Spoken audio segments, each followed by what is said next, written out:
Thank you, Louis, for the invitation. And we go back to the topic of AV malformation, which is a very intricate subject. It has been a subject of interest to several subgroup of neuroscientists.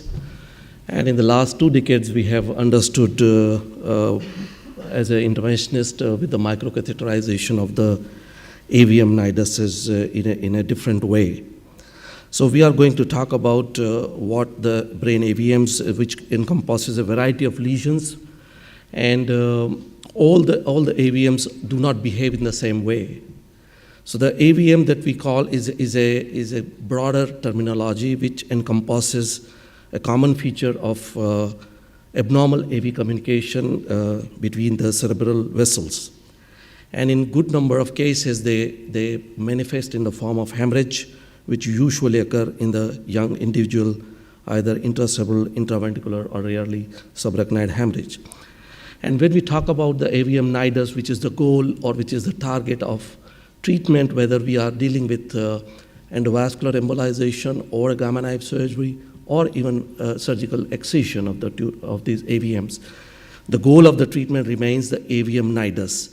And it represents an area of AVM angioarchitecture, which is interposed between the distal segments of the feeding arteries and the proximal segments of the draining vein, where the AV shunting usually happens.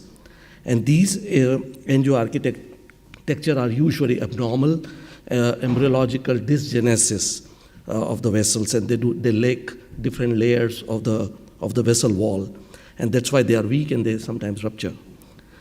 Now, histopathologically, if we see, they are considered to be a complex vascular system which has a communicating vessels and channel that drains into the thin-walled veins. So, angioarchitecture, when we perform endovascular, what you call embolization or microcatheterization, we classify them into several features of the angioarchitecture. And generally speaking, it comprises of feeding arteries, high-flow arterial angiopathy, nidus per se, draining veins, and high-flow venous angiopathy. As we must understand that the AVM is an embryological, what you call dysgenesis, which is seen in the early part of life, and it's a dynamic disease. So there is a constant, what you call interval change, which happens with the aging phenomena of a person. So the angioarchitecture of the brain, if you look at specifically with the nidus, you can have different kind of the nidus, which may vary from plexiform to the fistulas to the mixed variety. This is what we commonly see.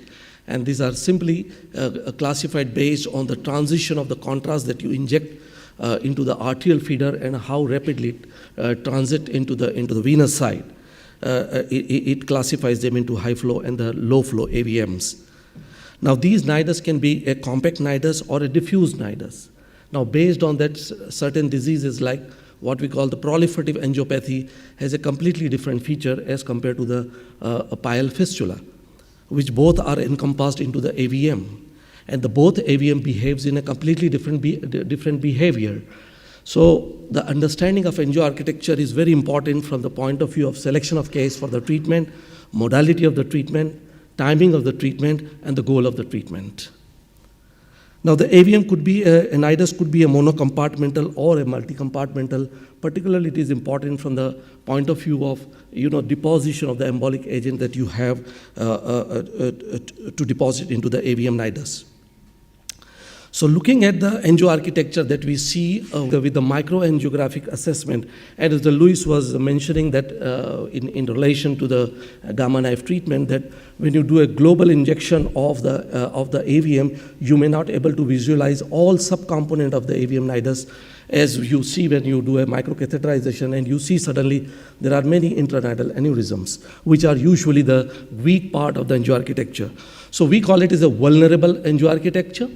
And these components are associated aneurysm, which may be proximal aneurysm or the distal flow related aneurysm, deep venous drainage, single draining vein, particularly if you have a subependymal venous drainage. These are vulnerable features. Venous ectasia and venous stenosis. If you see these findings, these classify the AVM into a more vulnerable angioarchitecture, and they require a relatively rapid a tool to deal with these AVMs, either by surgery or by endovascular embolization, as compared to more conventional or a slow treatment of gamma knife treatment. So the clinical presentation, as we know, that based on the angioarchitecture, if you have a weak angioarchitecture of these AVM, which may evolve actually over the time in a particular patient, as I said, it's a dynamic disease. Patient will have either hemorrhagic manifestation, which is seen in about 15 to 20% of the all AVM cases, or you may have just a seizure or a recurrent headaches, or sometimes a steal phenomena, which may lead to the progressive neurological deficit. So based on the manifestation or based on the clinical what you call profile of the patient, I think the goal of treatment will also vary, or aggression of the treatment will also be a different one. Let's say, for example, a patient with a benign angioarchitecture and a good controlled seizure in a young patient, I think it would be a good to just follow them with nothing or with no treatment actually, unless with the dynamic nature of the disease, if in the follow-up angiogram or the MRI examination, if you see there are some component of the angioarchitecture are changing to the vulnerable situation, then it may be considered at the later date intervention at an appropriate time. So to understand the angioarchitecture of the brain AVM, we need to understand some basics of the arterial architecture of the normal brain. And the architecture of the normal brain is classified into two classical systems that we have: a subpial neocortical system that is from the cortical surface to the deep system, to the deep part, and the periventricular system, which comprises of the lenticular strata and the choroidal system. Now these two systems are in constant equilibrium of their what you call their collateralization, and this is the knowledge that we have already from the early studies which are done in early, I would say, 1500th century or 1600th century. The people have studied that these are the two different systems, a pial system and the subependymal system, which can be easily understood. And the early study of Charcot in 1876 until the Duvernoy in 1981, we have understood that the neocortical system has three sets of the vessels, which may be a pure cortical vessels, which can be supplying to the layers of the cortex only, or you may have a deep running, what you call the medullary arterial system, which may give rise to the cortical branches or which may not give rise to the cortical branches. So based on this understanding, we will have a better understanding. If you have let's say, a gyral kind of an AVM, we can understand that this will be supplied through whether only through the medullary artery or through the corticomedullary artery. So based on the what you call the feeding arteries, which can be classified into the direct type of the feeding arteries, because the direct type of the feeding arteries take you directly into the nidus, the core of the nidus. You may have a monoterminal feeders, which is a dominant supply or a supplementary supply, or you may have a multi-terminal feeders, which may be again dominant or a supplementary. Or sometimes the most important one is the pseudo-terminal type of the feeders. And these are usually seen at the site of the watershed zone. Let's say, for example, in this cartoon or in this picture of AVM, which is located at the watershed zone of the middle cerebral artery and the anterocerebral artery. Because of some defect, you can see that there is a trigger of this leptomeningeal collateral from the anterior cerebral artery. So if your microcatheter position in this case is into the nidus here, like in this case, and this is the classical dominant feeder which is into the nidus, and you can see a quick appearance of the vein. This is a good position for your any liquid embolic agent injection actually. But if your catheter position is here, which is actually into this what you call in the crown of the gyrus over here, so if you do a injection here, what you see is a distal leptomeningeal what you call anterocerebral artery. So this is you are going from the middle cerebral artery, but you can inject into the anterocerebral artery because there is a sump effect.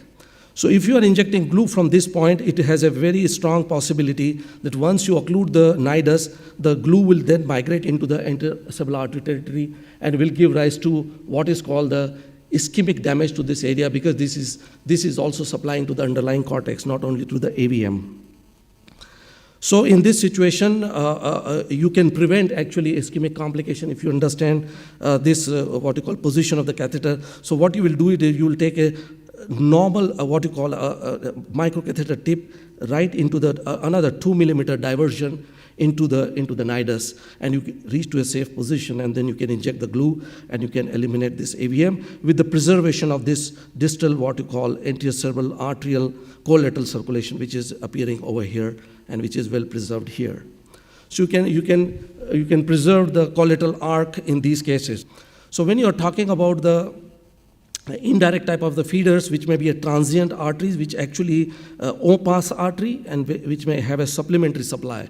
So normally we do not embolize through the supplementary feeding arteries because they are vulnerable for ischemic damages. So sometimes either we do a partial embolization or a particulate embolization through these arteries, and the core of the nidus is done through the direct monoterminal or a multi-terminal feeding vessels over here. Now, another important angioarchitecture, weak part of the angioarchitecture is the arterial stenosis, watershed shift, as I said, and non-sprouting angiogenesis, which is very important to understand, particularly from the gamma knife point of view, because it may cause a miscalculation of the volume of the AVM or the area of the gamma knife radiation that you give rise to. So if you radiate the sprouting angiogenesis, it will certainly going to cause ischemic damage or progressive neurological deficit in the later part of the follow-up. Now, another important component is the flow-related aneurysm, which are seen in about 23% to the 50% of the cases. And these are the most vulnerable or the weakest part of the angioarchitecture, which can be seen in these cases. This 31-year-old lady who presented the recurrent intraventricular hemorrhage into the third ventricle, she underwent actually 2 sessions of gamma knife in the past. And these, we know now that the pial fistula or high flow AVM are not a good candidate for gamma knife treatment. Actually, these are relatively contraindication, but they are the best or the treatment for endovascular embolization. What you see here is the internal carotid artery diameter is as big, the middle cerebral artery diameter is as big as the internal carotid artery. So there is a total sump effect. You don't see any of the other branches of the middle cerebral artery here. And these are the arteriopathic proximal aneurysms. These are not very vulnerable one. The distal aneurysms are more vulnerable for rupture, and these are the typical flow-related aneurysm. Once you occlude the shunt, they actually regress. So this is after the single catheter placement, and if you have a right shunt elimination, you can remove this shunt completely, and you immediately recirculate the blood to the normal angioarchitecture of the brain, and a complete sump effect is gone. And these aneurysms, if you do a follow-up in these cases, they disappear. On the contrary, like in this young lady, a 15-year-old girl came with a Sylvian hemorrhage. What you find is that the pial fistula with a small aneurysm located into the trunk of this middle cerebral artery branch over here. And she presented with a large hemorrhage here, with a headache and left hemiparesis. So when we performed the angiography, we found that there is a small aneurysm in the pedicle. These distal aneurysms close to the nidus are most vulnerable part of the angioarchitecture. So we coiled this aneurysm first over here and took the same microcatheter. Actually, in this case, we used SL10 microcatheter for embolization as well, because we do with the NBCA a very high concentration. This is a pial fistula. So we actually made a tantalum powder and for the visualization of almost 90-95% of the glue that we used, and we created a cast of the glue into these what is called the ectatic proximal venous dilatation. So this also allows you to deposit your glue into this space and not migrating into the distal what you call cortical vein. And you have a complete elimination of this AVM from the circulation with a normal collateral, cortical circulation. And this patient made a good recovery eventually in her neurological deficit, and in 3 months' time, she improved practically completely from the hemiplegia. Now, on the contrary, you may have this patient who has presented with a 40-year-old gentleman who came with a headache and location of the bleeding is into the what you call chiasmatic cistern. So it's a subarachnoid hemorrhage.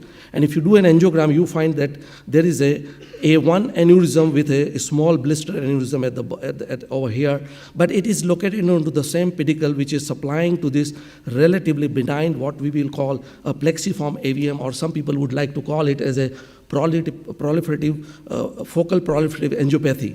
So it's a benign lesion. It's not an AVM which is actually vulnerable. So here the vulnerability lies into the pedicle aneurysm, which somebody may call it as a Barry aneurysm also, because it looks like the location is also into the lenticular striate vessels over here. So the goal of the treatment in this case would be the coiling of aneurysm and leaving this AVM behind, because this is a benign form of the AVM. This does not require any further treatment except a close observation. And this patient, we have a 5-year follow-up. The patient is absolutely doing fine. So from the what you call morphological point of view, the AVM, we may classify them into pure plexiform AVM, which are seen in about 35%, 36% of our series, and mixed type of AVM, which are 53%, which has a plexiform component as well as a fistulous component, and pure fistulous AVM, which are usually seen in the young children, are seen in about 10% of the cases, and they are the very good what you call single modality, single procedure, complete radical cure of the AVM that we can see. Now, this is a classical example of a pure form of the what you call plexiform nidus. This is the pericallosal artery. This AVM is located in the splenium of the corpus callosum here. And when you do a further nidal injection here, you see that there is a plexiform nature draining into the internal what you call cerebral vein.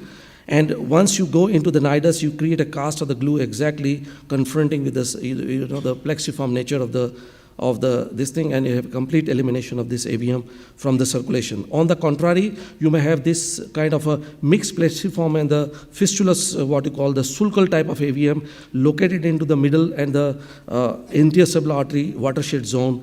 This is what you call the a fistulous component relative. There is a rapid transition into the nidus when you inject in. So this requires usually a high concentration of NBCA and a rapid injection of the glue into this area so as to take, occlude this part. And in this case, this is the first session embolization that we did, and we left some of the component for the second session of embolization. General angiographic appearance, if you see, you may have a very compact nidus, or you may have a multifocal compact nidus, or you may have a 3% cases or diffuse nidus, which is usually seen into the proliferative angiopathy. So here is a case example of a compact nidus which is seen in this location, which is in the hippocampus area. And the moment it is in the hippocampus area, you anticipate that this is supplied from the anterocoroidal artery, because this is the territory of the anterocoroidal artery. So the moment you do a what you call internal carotid injection, you see two vessels supplying here, a dominant PCOM here, and the second vessel is a choroidal artery over here. And as Dr. Matsumoto showed that embolization through the choroidal artery is a safe proposition if you understand the choroidal artery anatomy very well, and the supply to the internal capsular area, which is the plexal point, and if your target is beyond that plexal point, then you are pretty safe in embolizing through the choroidal artery. So in this situation, because this is a dominant PCOM, you have to ensure that because anterior choroidal artery and the posterior choroidal artery are in hemodynamic equilibrium. So often when you have a high flow AVM in the anterocoroidal territory, sometimes there would be a contribution from the posterior choroidal artery also. So you must actually analyze these cases beforehand so as to achieve your final total embolization in the first go. If you understand what are the complete supply. So first we took our microcatheter into the posterior communicating artery, into the PCA, to study whether the choroidal artery, posterior choroidal arteries are supplying to this AVM. And we realized that there is no contribution to the posterior choroidal artery. Now this is very important, because if you do a choroidal artery embolization, and if it is a proximal embolization of the pedicle, then immediately there will be a trigger of the posterior choroidal artery which will take over the charge of the supply to the nidus.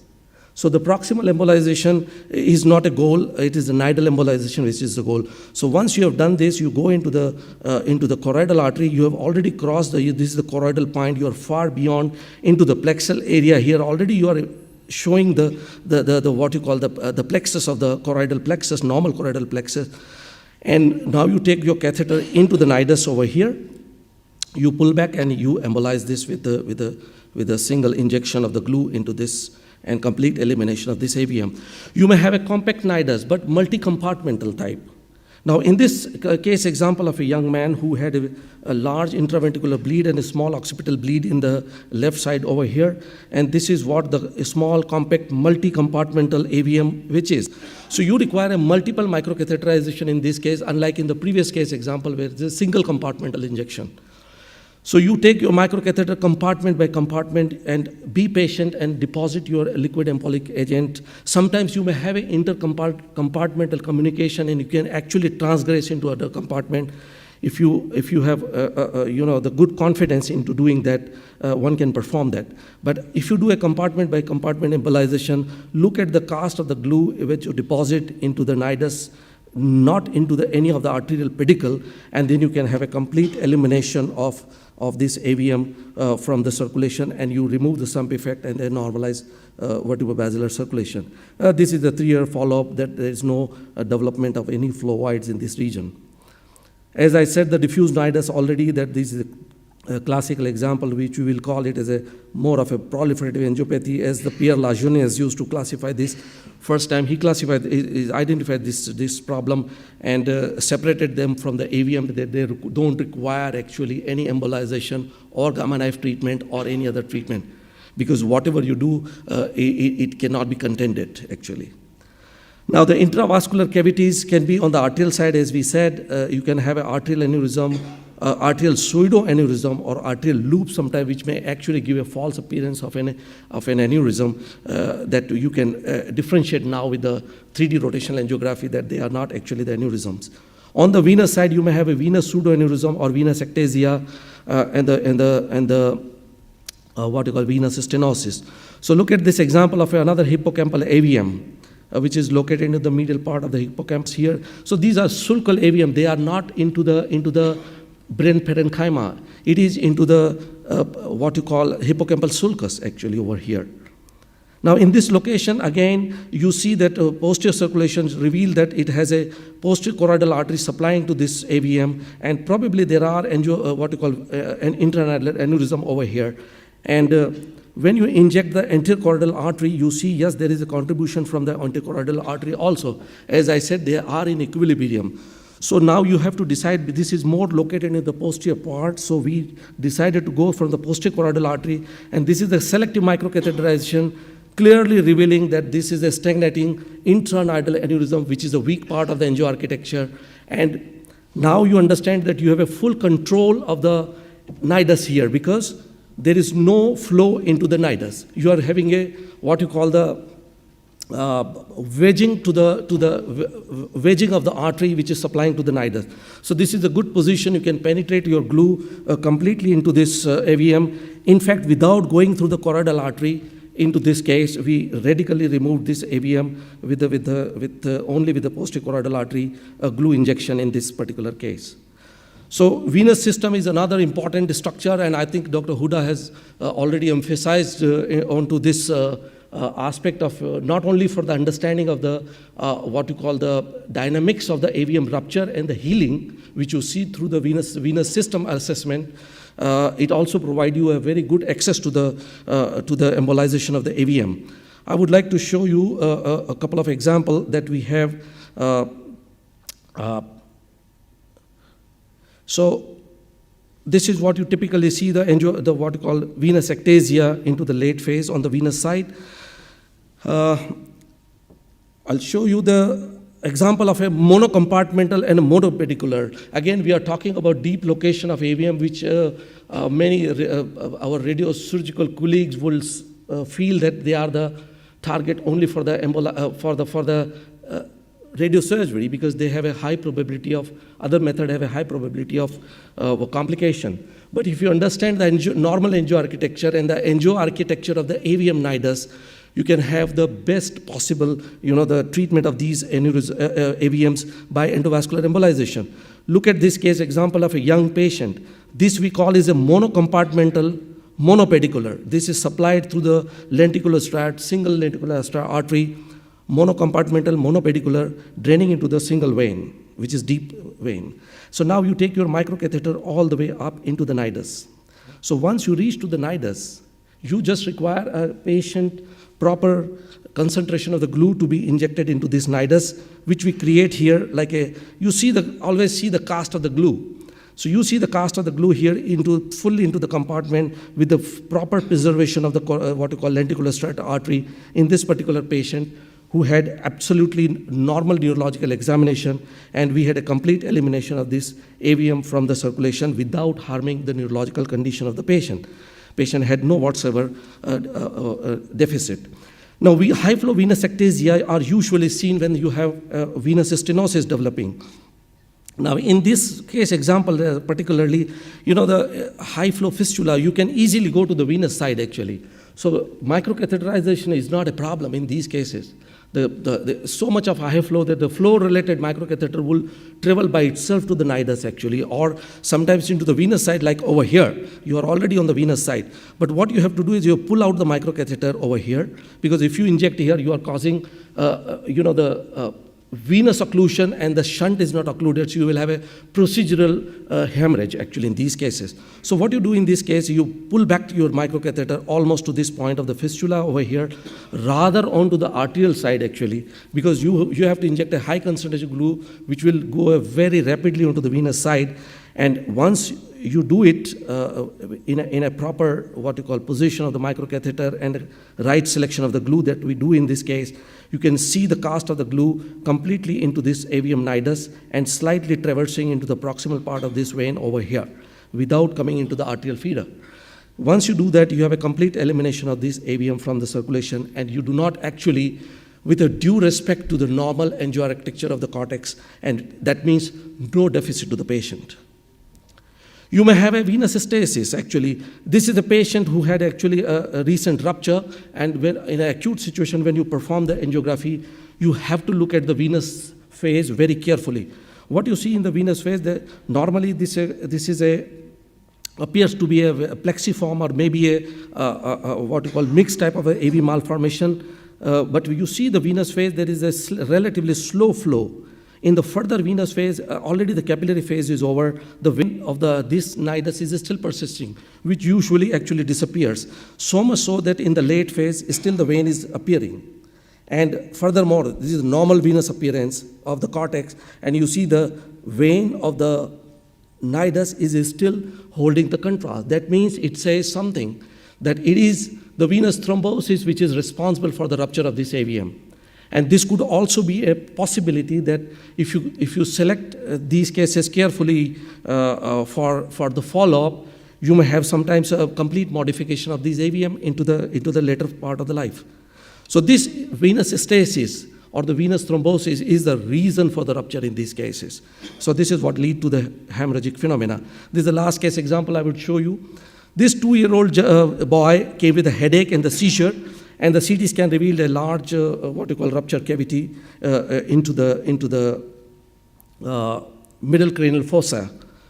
And MR examination revealed, yes, there is a large, like a aneurysmal dilatation over here. So we did an angiographic examination. What we find that there is an AVM with a large venous ectasia onto the draining vein over here. So this happened in March 2012.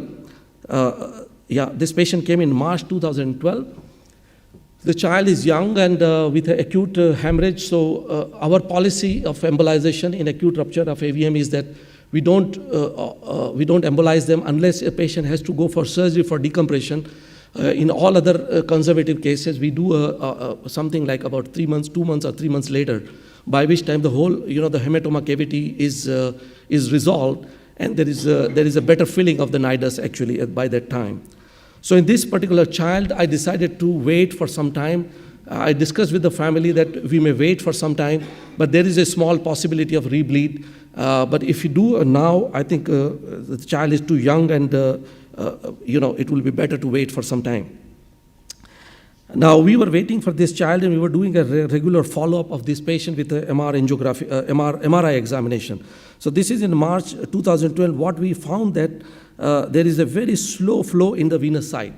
Now, this slow draining vein after the rupture is a very important signal that it could be a healing process also, or it is a reason for the rupture, which will actually remodel with the time.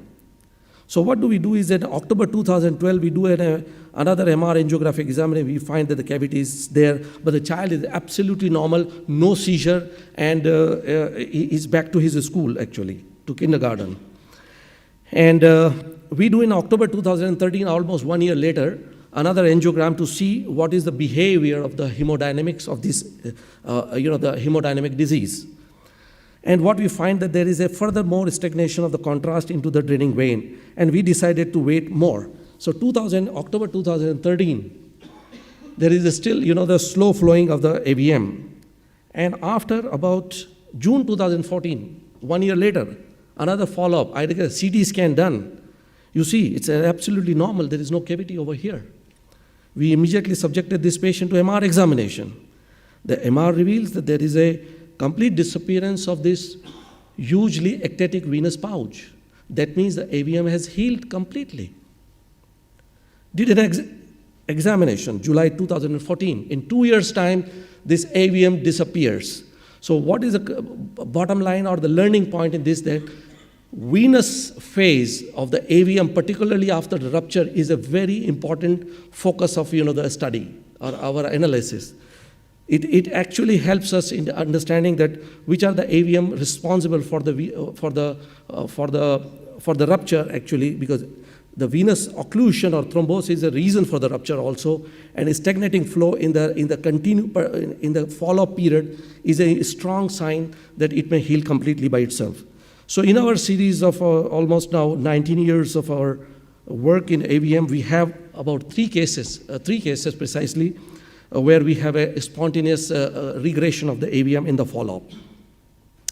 So AVM is not certainly a very, very what you call a vulnerable disease, like a malignant disease, like an aneurysm that we consider. It's a relatively benign disease. And further classification of their nature, the bare appearance of the AV shunt doesn't make an AVM for the treatment, actually, for any modality. What is more important is the angioarchitecture of the AVM and its clinical presentation and the target or the goal of the treatment in that particular case. I'm not going to dwell upon the angiogenesis. I think we already have short of time. But this is an important parameter to be considered both for the endovascular point of view as well as from the radiosurgical point of view, because angiogenesis is a normal compensatory mechanism by the nature to perfuse the surrounding area of the brain, which is actually under some effect. So this is a protective phenomena, and we should respect it, and we should care for it, and we should not embolize it. So these are our embolization results from 1999 to 2012. 203 patients that we had. Complete obliteration we found in 32% of the cases. Subtotal occlusion in 19% of the cases. Partial embolization we did in 50 to 90% of the cases. The 50 to 90% of the embolization was considered a partial embolization, which was subjected to radiosurgery in 25% patients, microsurgical removal in 4%, 8 patients, and palliative treatment. We left them to a follow-up after partial embolization in 20% cases because they were clinically stable. They were not having any problem whatsoever. And complete cure eventually was seen in 60% of our cases. As far as the morbidity and mortality is concerned, we had our share mortality in 3 patients, which constitute 1.5%, and this was relatively our learning curve in early phase. Morbidity in 7 patients, 3.5%. Major disability in 3 patients, which constitutes 1.5%, and minor disability in 2% of the cases. So in summary, I would say the angioarchitecture is the most important information that needs to be obtained, and we as an interventionist has a special privilege to study the angioarchitecture by putting our microcatheter into the nidus, which otherwise is not possible in the living situation to study. The only possibility would be a pathological specimen examination. So we can differentiate the compartmental shunt by plexiform nature, fistulous nature, or the mixed type. We can have a compartmental vascular channel which may be a tubular type or coil type or aneurysmal or pseudo-aneurysmal nature, which constitute the vulnerability of these what you call nidal structures. We may have a compartmental draining wedge which may be single, multiple, or maybe subependymal, may have venous varix or venous ectasia or venous stenosis, which makes them more vulnerable for the bleeding and the hemorrhagic complications, and intercompartmental complication, and also the perinidal angiogenesis, which is an important part of angioarchitecture. So determining the natural history of AVM is one of the most important parameter to consider, because as a clinician or as a physician, we have to benefit the symptom of the patient, because patient is not bothered whether he has AVM in the head or tumor in the head. He just wants his symptoms to be relieved. And if we know that the benign history of the AVM, and if we can deal with those with even the medical treatment, like a good control of the current generation of the antiepileptic drugs that we have, I think in a benign angioarchitecture, good control of seizure makes pretty good indication that we just follow them without any modality of the definitive treatment. A classifying low risk and a high risk AVM is of paramount importance, and planning and appropriate management. I think it is more important that right in the beginning, when you start your procedure, you should be with a clear focus what is going to be the goal. It's not that what it will land to. So most of the time we go with a very clear-cut strategy. We are going to do a radical embolization of these AVM, or where we already anticipating a problem or difficulties, we will say, okay, we will do a partial targeted embolization in this case to achieve the benefit actually. So I think that makes a more sensible, more plausible, and more patient-oriented approach to the management of AVM, which is a very complex disease, and we understand very little even today. I would again thank Luis for inviting me here, and I would like to make an announcement. We do a daily course on neurointervention every year. It's a residential program of 4 days. Will start from 22nd to 25th of March 2017. So I invite you for this course. Thank you so much for your kind attention.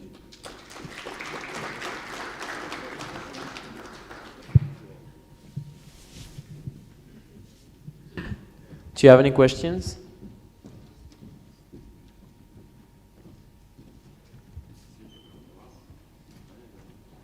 Okay, thanks. Professor Hussain? Thank you. One question. Yes.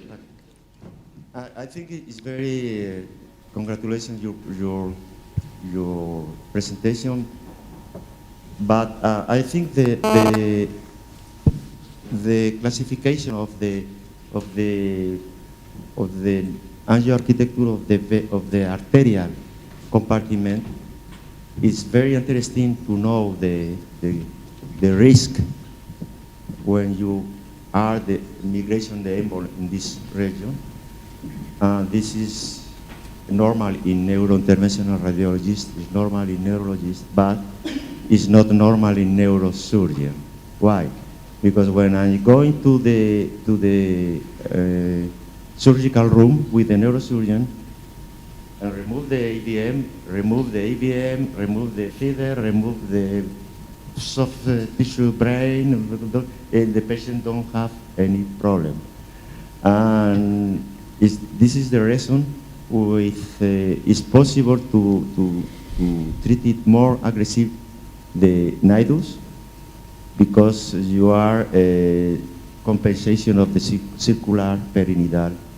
I think I agree with you, it's important to know, but it's not too risky.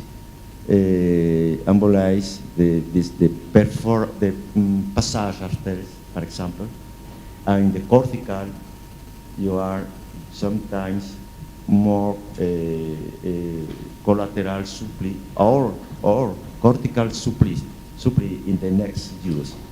Do you think this is okay?